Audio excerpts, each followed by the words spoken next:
Danmark har et problem. Landbruget har en stor betydning i Danmark.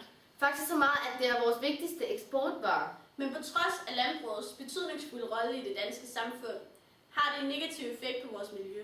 Især på vores grundvand. I de senere år har man kunnet konstatere et stigende indhold af nitrat i vores grundvand. Landmænd spreder hvert år gylle og kunstgødning ud over deres marker for at fremme afgrødernes vækst. Kunstgødningen bliver hurtigt optaget af afgrøderne, mens der stadig er et overskud af gylle, selv efter høst, der danner nitrat så længe det er over 4-5 grader Celsius.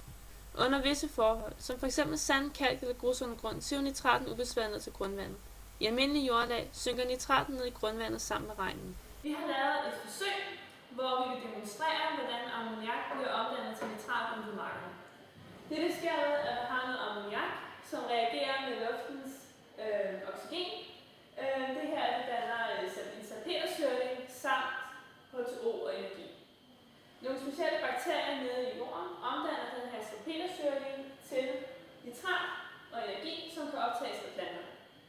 Men efter høst, når der ikke er nogen planter, vil den her nitrat ikke længere blive optaget, og nitrat vil derefter forsvinde ned i grundvandet og ud i søer og åer.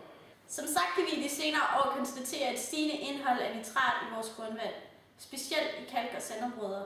For meget nitrat i vores drikkevand er sundhedsfarligt. Derfor må der højst indeholde 50 mg nitrat per liter. Man har så fundet ud af, at nitrat hæmmer kroppens evne til at optage ilt, og det er et stort problem, især for spædbørn. I drikkevand med højt indhold af nitrat kan nitraten via visse bakterier i maven omdannes til nitrit. Nitrit kan videre omdannes til nitrosaminer, som er kræftfremkaldende. Man ved ikke med sikkerhed, hvor stor en del af kræfttilfældene i Danmark, som indirekte skyldes en for stor indtagelse af nitratindholdigt vand, men man har i hvert fald anerkendt, at det er et problem.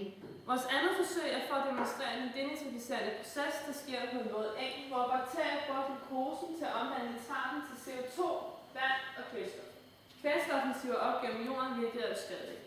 I starten af vores forsøg udtog vi en vandprøve, tilsatte nogle reagenser, og kan ved hjælp af farveintensiteten afgøre nitratkoncentrationen. I vores startprøve er nitratkoncentrationen 100 mg per liter, hvilket er sundhedsfarligt. Efter 3 uger udtog vi igen en vandprøve og tilsatte reagenser. Her er koncentrationen 10 mg per liter, hvilket er skadeligt. Vores løsningsforslag er at udnytte denitrifikationsprocessen i praksis ved marker, der grænser op til områder med våd eng.